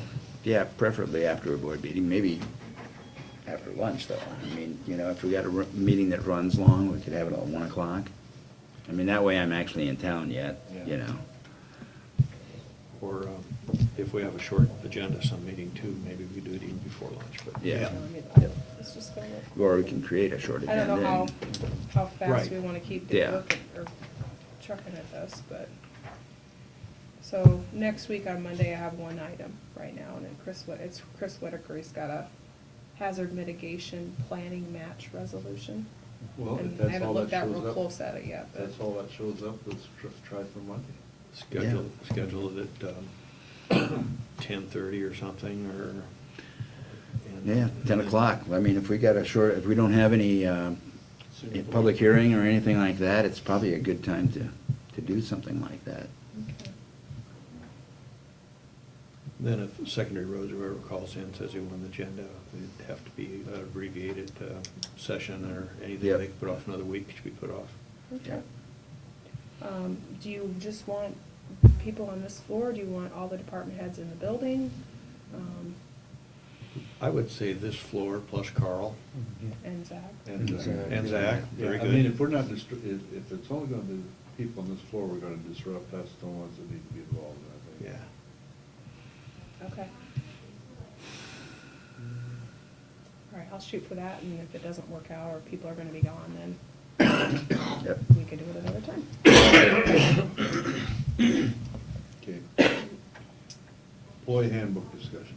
This is put on there so we can maybe, Courtney and I had talked, we should probably have a meeting, another one with all the department heads and sit down and try to go through this second draft. And see if anybody's got any big concerns or whatever. Or what are your guys' thoughts? Well, that's a great idea, and is there any special points on this? I know, Courtney, you were at the department head meeting, and, you know, just looking at this, I can see some suggestions and changes that could be made, or that's recommended after that. Are there any There weren't a controversial lot. things that we need to really Well- zero in on? I mean, there were some changes that are definitely gonna be board decision. Mhm. Controversial, no, probably not. I think everybody was just pretty open with ideas that they had, and those ideas got written down, and that's why they're all, you know, that's why I made Okay. sure to tell her, you know, let's just not, don't incorporate these in the handbook, but make sure that everybody knows that these are new things, so we can talk about them. But yeah, it was pretty light meeting, you know, it was just ideas that had come up. And I think everything's negotiable, and I think these were just things that some department heads thought would be a good idea. So that's kind of why I thought it'd be a good idea to meet with department heads, so the board, who's ultimately gonna make a call on whether or not we're gonna change anything, or maybe the idea is a good idea, but isn't quite right in the handbook. You wanna make changes to the idea, probably should meet. And John has been involved in these meetings. He has not yet. He's He been- has, Been invited. So they discussed changes to the handbook, Yes. and Renee is basically handling this. She received the changes that were brought up during the meeting, and I told her, these are just department head ideas. This has not been even gone through the board yet. Right. And she goes, well, I'll make sure that they're noted in the changes, and then the department heads and the board should meet. Right. And Renee said she could be here for that, but we should meet and go over the changes. Renee had sent us a really rough copy by email, and then on October 2nd, after she met with at the department head meeting, sent us out that other one. We got an email, and I just had a few comments on it, or questions, and just some thoughts more than anything. And my first one was on the Fair Labor Standards Act. Will be required to have an accurate record of leave time and all that stuff. Are those records now being kept by every department? They're supposed to be kept by all department heads, And then the yes. department head's supposed to do it. I'm just wondering, and, I'm thinking about some people in some unique situations. I know the county attorney has people that are working partly county, partly other, and I'm just wondering, hoping that's all being kept by everything. And We that don't, was- we don't see any of it. It's not turned into us, but every other department turns in timesheets to our office. And then- We don't see those, though. Then another one is a suggestion that was made, it involved sick leave, vacation time, and nobody gets vacation right after they start working here until they've been here for 6 months, I believe. A year. And that is kind of a recruiting issue, because you work here a year before you get 1 day of vacation. And one suggestion was made, and then after you've been here a year, bang, you get 5 working days. So January 3rd, 4th, 5th, 6th, and 7th, you can take all 5 days of vacation and then retire. So the suggestion was made to accrue it on a pay period basis, and I like that suggestion myself. Maybe somebody else doesn't. And I just question is there any issue with people, let's say someone's worked here for 15 years, they get 20 working days, bang, I think they get that right on their anniversary date, all 20 days, is that how that works? There's a couple departments that use anniversary dates. Most of us use calendar. So January 1st, you get 20 days. Mhm. And I don't know, I think there's a little issue there. I would rather it be issued out on a pay period basis type thing. Sure. I would rather it stayed in there, because there's some departments that prorate it out if somebody retires. Do And there's all some that- departments prorate it? No, because See- it doesn't say it in the handbook. See, there's an inequity that needs to be done if it's not prorated. So, yeah. So that part I think should be clarified. So it's the same for everybody, because I think if you're in secondary roads or the recorder's office, they should have the same annual leave Well, and stuff. you heard her say she'll have 20 days. Yeah. The treasurer's office employee, well, if she's retiring April 1st, technically, all 20 days aren't. Yeah. You know what I mean. Is that, and I don't know if she's doing it by anniversary date or Calendar. calendar. So I think that needs to be clarified. But, yeah, clarification would be a good thing. Make it easier to answer questions. What page is that on? That's page 17. So that needs to be clarified. And then on page 19, this is the sick leave thing. There's a suggestion that, right now, apparently, if you have some sick leave when you retire, they give you credit for insurance, health insurance. It'll pay so many months of health insurance. And there's a formula that they have there. 10 sick days equals 1 month of insurance, is what it is. There was a suggestion to have it as a cash payment instead of converting it to health insurance. And I'm not real opinionated on this, but if it's instead, I think there's some people that maybe rather have the health insurance than the cash. So if you make a change there, there's gonna be winners and losers, I think, Mhm. as opposed to option. I have one concern about that as well, and I don't know that it's addressed there, but right now, when you max out your sick time at 120 days. You can't collect any more than that. I have issue with, let's say we have an employee that's put in 20-some years of service and's getting ready to retire and gets sick. So let's say they're off for 3 months with an illness. Come back to work, they're feeling better and they're looking at retirement. Well, they don't have 120 days now because they used 16 weeks because they were sick. But yet, for 15, 20 years, they never took a sick day, but they never got any more accumulated. So now they go to retire, they're only gonna get, 6 months of insurance because they happened to get sick right before they retired. So, But they had it when they got sick though, too. yeah, So- but so you're they concerned- lost that because they couldn't accumulate any more than the 120 days. So you're concerned with the maximum accumulation? Well, yes and no. Okay. My concern is I feel that I don't want to penalize a employee that's got 20-some years of service for getting sick, maybe, right before they get ready to retire, get better, come back, retire, and they don't have their sick time maxed out, even though for 15 years they never took a sick day. But it just so happened they got sick right before they were, so, I don't know. This is something to look into. So what is your suggestion to? I don't really have one. It's Yeah, just a that's the hard concern of part. mine, because it's been brought to my attention, and it did happen to somebody. They Okay. got 11 months instead of 12. And So if you put a stipulation that if you have 20 years of service and you use your sick days, can you put a stipulation if you work 2 consecutive months after that, you completely recharge your? There's a lot of things you could probably put in there to cover that. some situations, you don't want to encourage people to get sick either, But some of these situations are that illness generated that retirement. Yeah. And Mm-hmm. And More I can Courtney's honestly side say, of we it. don't have employees that abuse our sick policy. Yeah. We don't. I know, but I don't want to create something that they No, will. me neither. And I guess I just thought it's something that should be addressed, Don't you because think that's because they take that and roll that over to health insurance funding? there might be some truth to that, yes. Yeah, I mean, a lot of places don't do that. No. And then. No, there's some And then counties some that pay places- out. They just, some- you some- get paid out for it. You make the Some- break, you make the clean break, and there's something to be said for that, too. Some get paid and some don't. Right. I mean, they just, when they retire, it's gone. Well, here's your letter of recognition, and yeah. Yeah. So,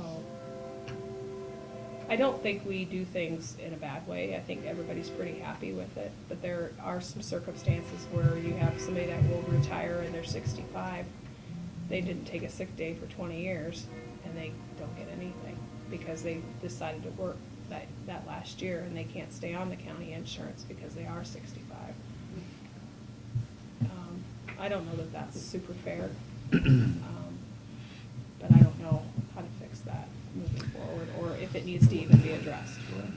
I think with a lot of these, it's easier to identify the problem than the solution. Mm-hmm. Yeah. Absolutely. Yeah. And I hear them, I had somebody that retired that was 66 and was irate because they didn't read the handbook and they didn't realize that they were missing out. And if you think about a single policy of insurance, I think our cost is $600 or $700, $600. That's a lot of money, if you could have gotten a free year of insurance. So they have kind of used. They felt that they got gypped. But I mean, they were taking sick leave all the time. No, they were just too old to stay on the insurance. They worked till they were 66. They didn't. Oh, that way. Yeah, they didn't realize that they couldn't stay on the county insurance. They didn't know they didn't get that free year. And it does say it in there, you can't be 65. You should avert that to insurance. See, I didn't know that either. Yeah. You have to go on to And Medicare. The handbook does not apply to elected officials. Or, elected officials. And union contracts gonna override this, but we had some people upset because we had some elected officials stay on for a year. But what they failed to realize is that those elected officials had 15 years as employees of the county prior to them becoming elected officials. So they'd already became eligible 20 years ago or even 10 years ago, so. Okay. special circumstances. I mean, you could have a handbook that's Yeah, 100 pages long. and not cut over them all. Yeah, and that's the whole situation too. I mean, Yeah, you we don't come get up with, so encumbered that you can't operate. yeah, you know, you can come up with special, one individual out of 200 and some employees, you know, and, you know, it's unfortunate that happens, you know, but it does, and there's gonna be all kinds of those. I mean, you can zero in on probably a lot of those situations, that one individual is going to have that happen to them, and probably it's never gonna happen again. You're right, but I just You feel know. like, since I'm the one that people come to, Sure, yep. I Yep. want to make sure I share That's fine. things I've heard. Yep. And, yeah, like you said, it could be one person in 100. Yeah. Okay. Well, I don't think we're gonna solve too many of these, but I just wanted to bring about a half a dozen things up to your attention that I kind of caught in here that I thought was interesting. I see another comment she has to do with drug and alcohol use in the workplace. And she comments that, Renee did, that is, a few counties have added reasonable suspicion testing as well as post-accident testing for non-CDL employees, and this has to do with drugs. And she cautions about that because of some concerns with some constitutional issues. But I kind of, not a big deal, I kind of favor the option of doing that, because if you do suspect somebody working, having a drug issue, and you, I think, should be able to see that that is taken care of, you know, and it kind of discourage drug use as a county employee as well. And then the last comment I had is very minor. It has to do with tobacco-free. And what she is proposing is to expanding the Smoke-Free Air Act by defining tobacco as all tobacco products, including but not limited to cigarettes, electronic, cigars, pipes, and chewing tobacco. And I guess my take just on chewing tobacco is it's not part of the Smoke-Free Act. If I'm sitting between two people that are smoking, it affects me, it affects the environment. If there's somebody in there chewing tobacco, I couldn't care less, even though I think it's a dirty, awful habit, and I used to do it. But I don't think you should be so politically correct and pull in all this other stuff in addition to the Smoke-Free Act. I think the Smoke-Free Act is far enough. So anyhow, those were 6 comments that I had thought were worth commenting on after looking through this. Well, I did some comparison between draft 1 and draft 2, and I thought there was some positive things that happened there, so. Yes. So I guess to go over it real quickly, I want to make sure that these records are kept on the record work hours as they're required to do by all department heads. I would prefer that vacation be accrued on a pay period level. I think that we need to standardize whether the vacation is on an annual anniversary date or January 1st, so everybody get treated the same. As far as the sick leave, we had quite a discussion on that, and I don't think I'm hesitant to switch from everybody from extended insurance to cash on the sick leave. We had some good discussion on that, and the other 2 things were suspicion drug testing and chewing tobacco. Those are just 6 things I I thought. think the chewing tobacco needs to be added to it. I think it needs to be added to it and make sure that it stays in it, just like smoking. Okay, I disagree, but that's fine. Well, yeah, and I would. And my reason is smoke effects. I know, but I also would add that it puts our employees in danger of grabbing it, touching it, being around it. Zach fights it, I'm sure, constantly. The trash cans are that way, and just my opinion of it. Okay. So what are your desires? Do you want just? I would like to schedule a meeting with department heads and Renee and the board. Okay. I agree. Okay, well, I'll send out an email.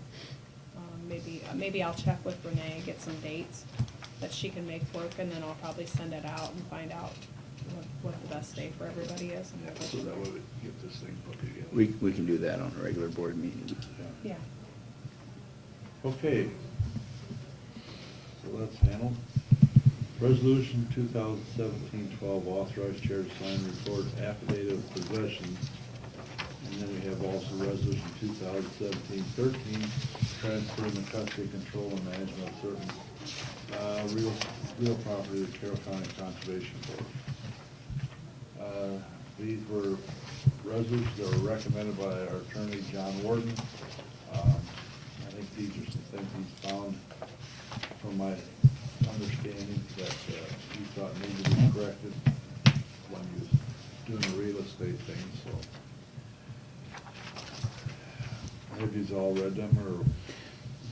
Yeah, I didn't see any concerns. I think he's probably just following up on something that should be addressed.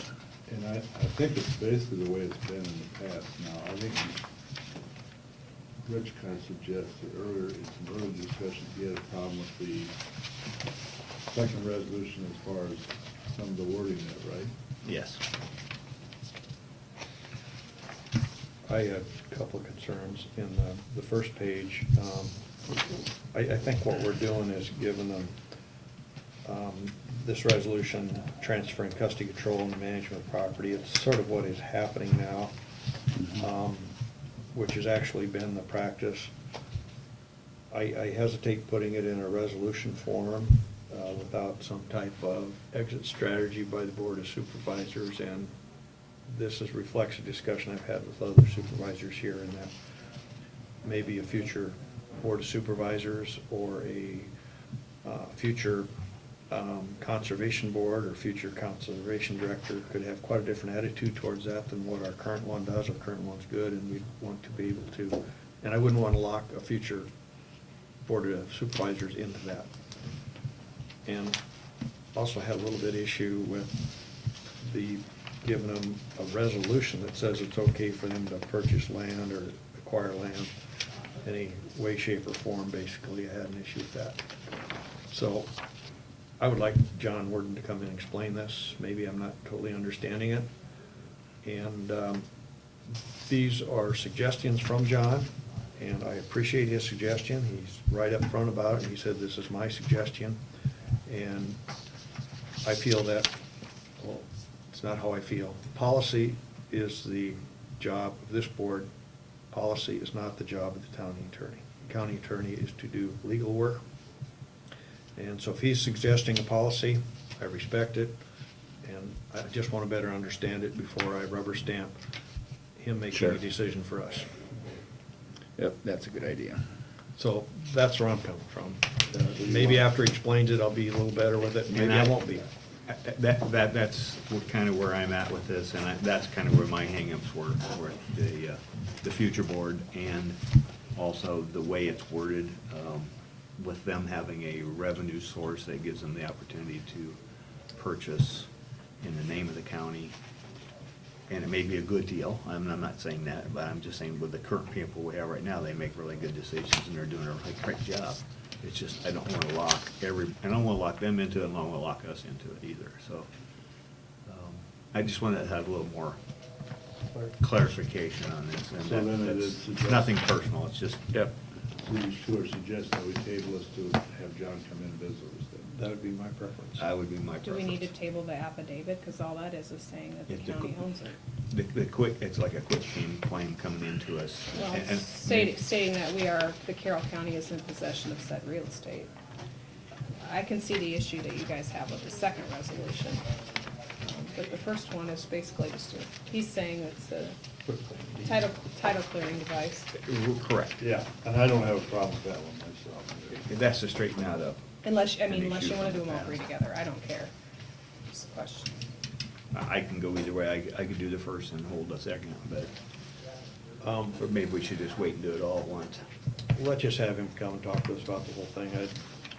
Very good. I'm really probably okay with the affidavit of possession, but there's no big rush on that. It's not like it has to be done this week or anything. And in all fairness to John, he sat right here and made it quite clear. He says, I'm your county attorney. You guys, you're the board. You set policy. I do the legal work. Yeah. And now he's coming up with a suggestion on policy, which is okay, but I think we need to really Kinda wanna know understand how he it. got Well, and I think we always have suggestions from all department heads on policy change it, but it's still up to us to do the change. Absolutely. Okay. Okay, we'll table them until Courtney can get him scheduled to come in. Next we have the manure management for Jeff Cook, section 4 of Maple River Township, and they have made no changes. Rich, you want to start with committee reports? Sure. I thought it was gonna be a fairly quiet week, and it kinda exploded into a little bit more of a week than I wanted, but, go back and make sure. Monday, daycare, let me find it. That was pretty straightforward. They got some new people on, they're kinda getting their feet pretty wet right away, which is good. Find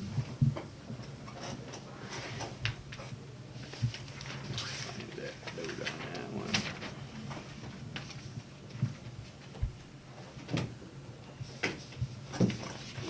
There is not much really to report on. They're still working on fundraising for their playground, which is gonna be quite an expensive endeavor.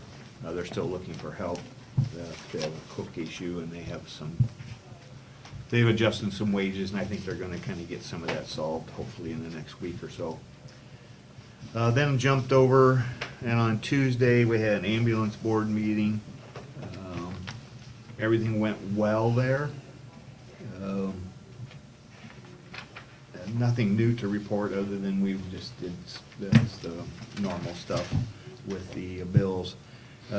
Mike Schwabe, we're still working on the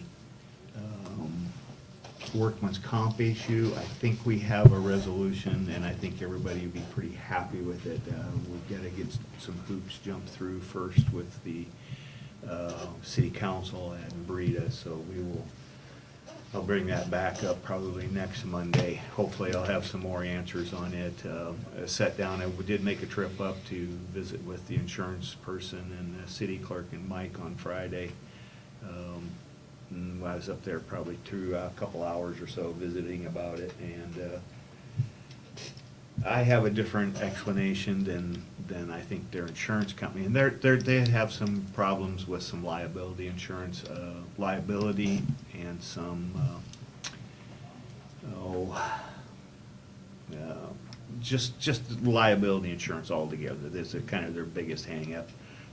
And I've been really reassured by Terry. Axon has done a great job with this. He's been very helpful. And I think we're gonna get past it, so hopefully in the next week, we'll be able to move a little bit better. Thursday, I went to Highway 30 Coalition meeting over in Denison, and Gene and Dean were also there.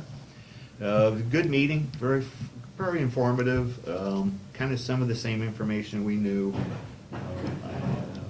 I do like that there was a lot of people there. I was quite impressed with how many people were there.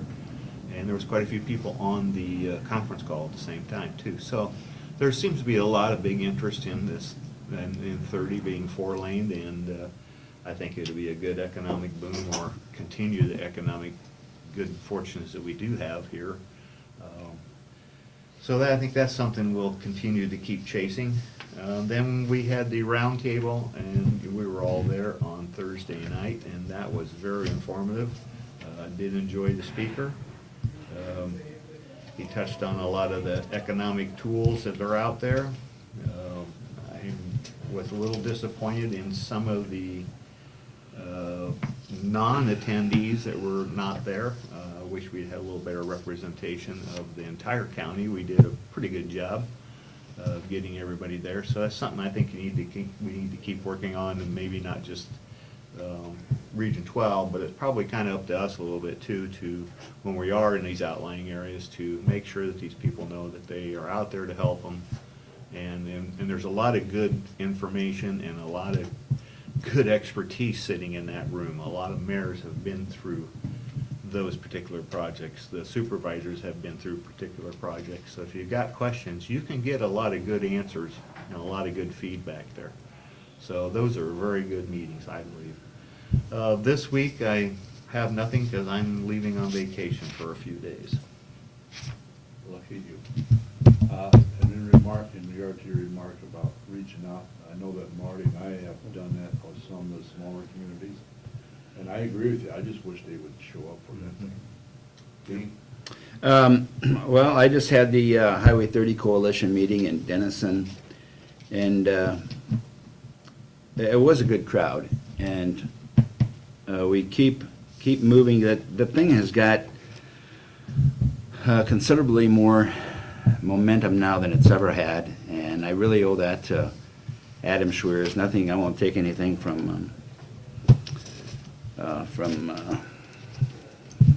Pfeiffer? yeah, Edith over there, but the approach is much better, much different, much better, much technically oriented towards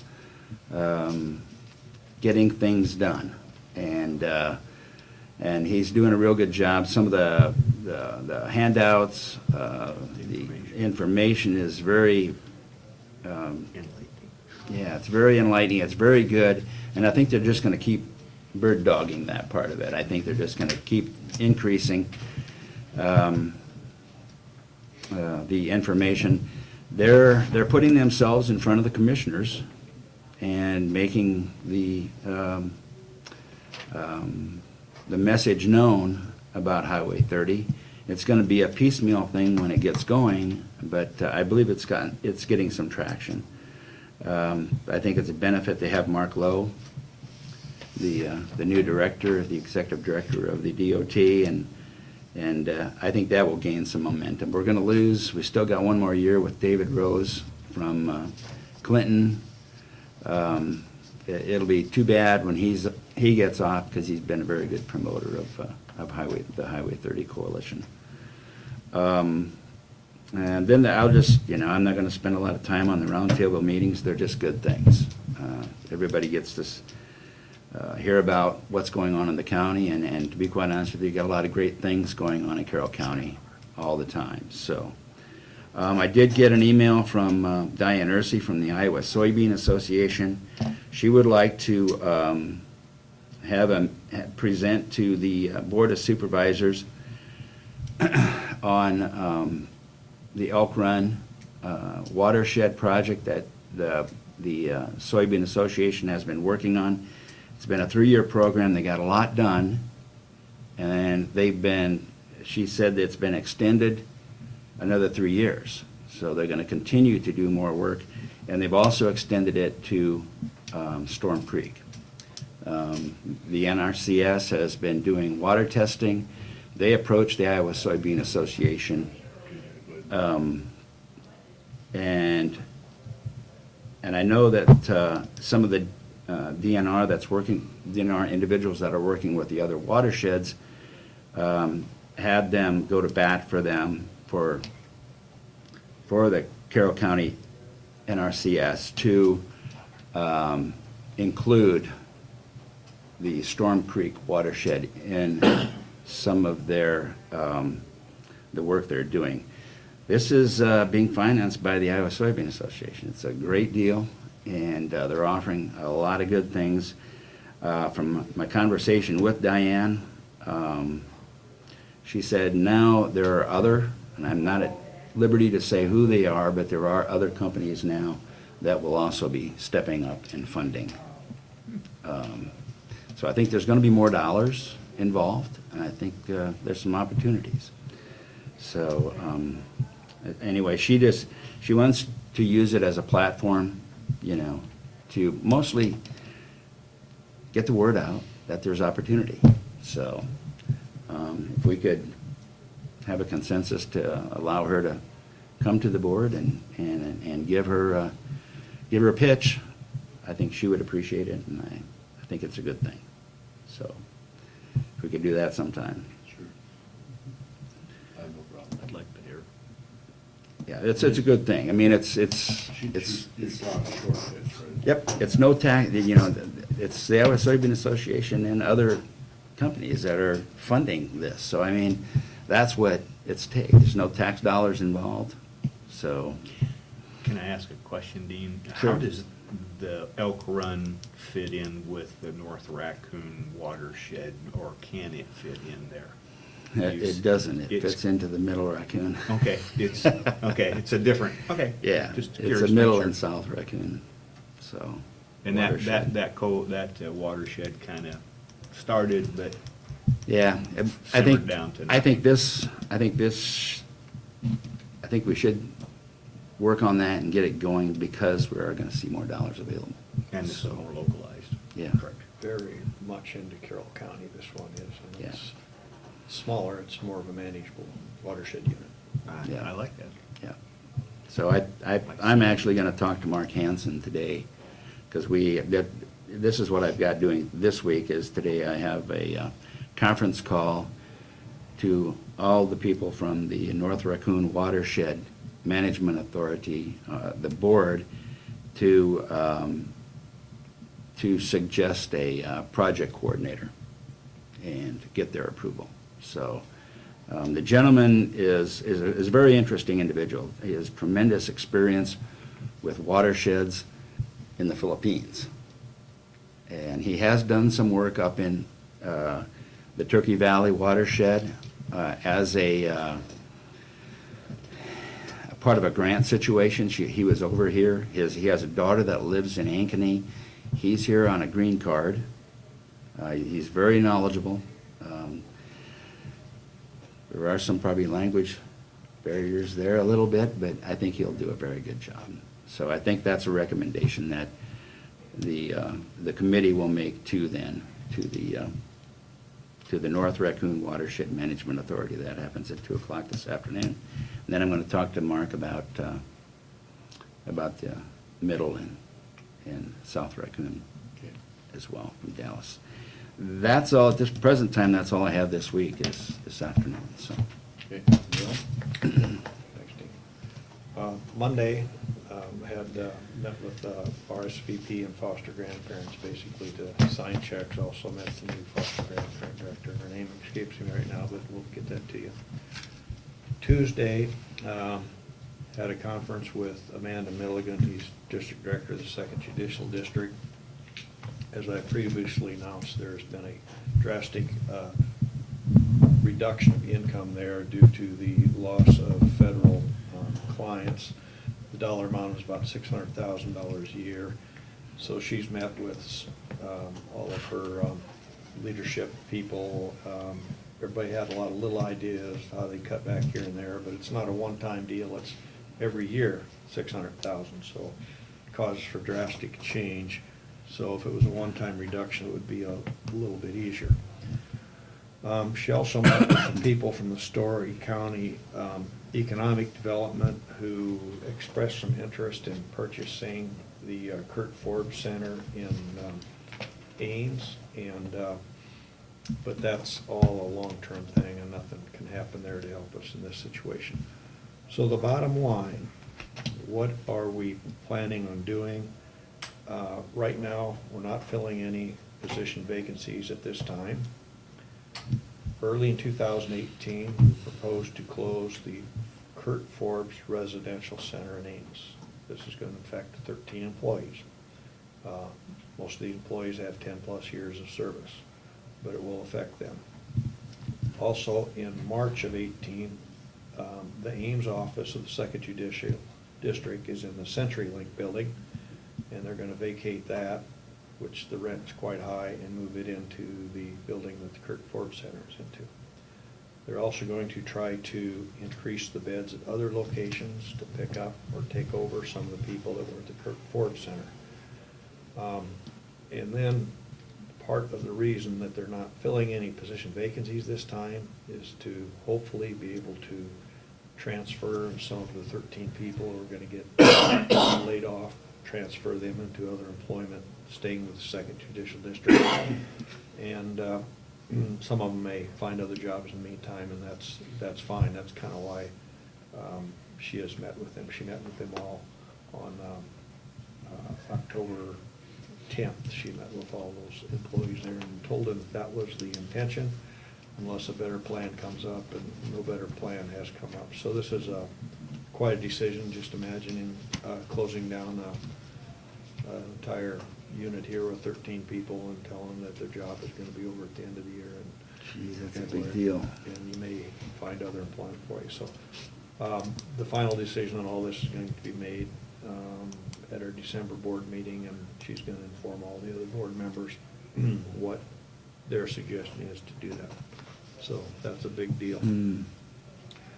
Wednesday had the Coalition of Human Services meeting, and the program there was by DMAC, and it was their Human Services Psychology Sociology Department. And she had several people there who were past and current students that explained how DMAC had helped them get the education they need to get the job, and they explained where they are now working or where they wish to work after they graduate. They also, a couple other things, we go around there and there's, say, 20 different people in different areas of social work. And once in a while I pick something up that's kind of interesting that's not from the program. And one was from the workforce development. We talked a lot about the registered apprenticeship program where you earn while you learn, and they work for different people and get paid while they're doing it. The average wage per year for a worker who completes that program is $60,820. So they feel it's very successful to get people started and involved in jobs that are very good paying.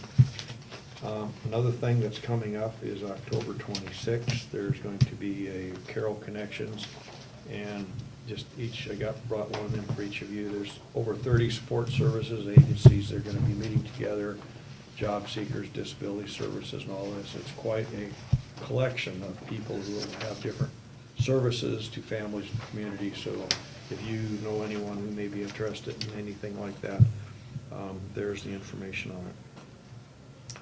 Okay, that was Tuesday, or that was Wednesday, excuse me. Thursday had the Community for Children Decategorization Board meeting at the DHS office. We approved our finances. It appears we're going to have about $1,300 extra dollars. So if one of our programs falls short, we may be able to pick them up with that amount of money. We had the public forum, Regina Ann Ganby, yeah. I know her, I just can never pronounce her last name, and neither can anyone else, so I don't feel bad. Explain how our support of her program, it's called Girls, something or other, working with young gals in the community, Girl Power Group, has been very successful with that. Molly Scott gave her report of the different meetings and things she'd been doing. We had first quarter reports, and then we had a designation and transfer of $26,000 from DHS that we are receiving and accepted. And also on Thursday evening, I attended, along with all of you, the roundtable. Always very happy that such a good showing by our Board of Supervisors was there. Along with you, I enjoyed the talk that Mark had given. This Mark Renning. One interesting thing that he said is there's a trend changing. People used to find a job and move to the job. He said it's trending more now, quite changing, where they'll decide where to live, or a couple of places that they'd like to live, and then find the job. I thought that was very interesting, too. And I visited with him about that, because that was very, and it's not a flip a switch where everybody's doing it, but it's trending more that way all the time. And a thing that, another comment come out of that is it gives a more importance on the community and the type of housing, what the community has to offer, and the housing they have to offer has a larger effect on who will live in your community. So, so I think that was kind of the back feed from that comment, which is very good. This week, I'm going to go through the RFPs for the jail. I've just barely started that, and on Wednesday I have the Rolling Hills meeting in Sac City. Neil, or Marty? Last Wednesday, went into Region 12 to sign checks, and then Thursday had the city-county roundtable in Templeton. You guys pretty much touched on that. I did enjoy the part of that, of knowing what's going on in the other communities. It's always good to hear the updates of what's going on, and keeps us in tune with what's going on around us. And then this week, all I've got is the radio today. Last Monday, I did the radio and the newspaper, also on Tuesday, and I think Rich Yeah, I thought would of like it. to say this, but the group to interview for the ambulance director did meet, and we went through some of the process, what we want to do, and then also, we did eliminate from 7 down to 3 that we want to do initial interviews with. We will be doing this on November 2nd, and one of the suggestions, and I haven't heard back from Doc, but it's been suggested that Courtney also sit in by Mike Swabber, since she works with him, and I thought that might not be a bad idea. And I'm gonna reach out to Doc and make sure he has not a problem with that. Okay. Then on Wednesday, I was at the Highway 30 Coalition meeting. There again, I think too, that thing has gotten a lot of momentum, and I think they've also got a lot of recognition. People recognize them now, more so than what they ever did. And then I also had the Once County Roundtable meeting on Thursday night, and I thought too, I agree with everything that everybody said here. I wish there'd be more of the smaller communities would get involved, and, but it doesn't happen. This week, I have CADC tomorrow at noon, and then also on Thursday, I have New Opportunities meeting.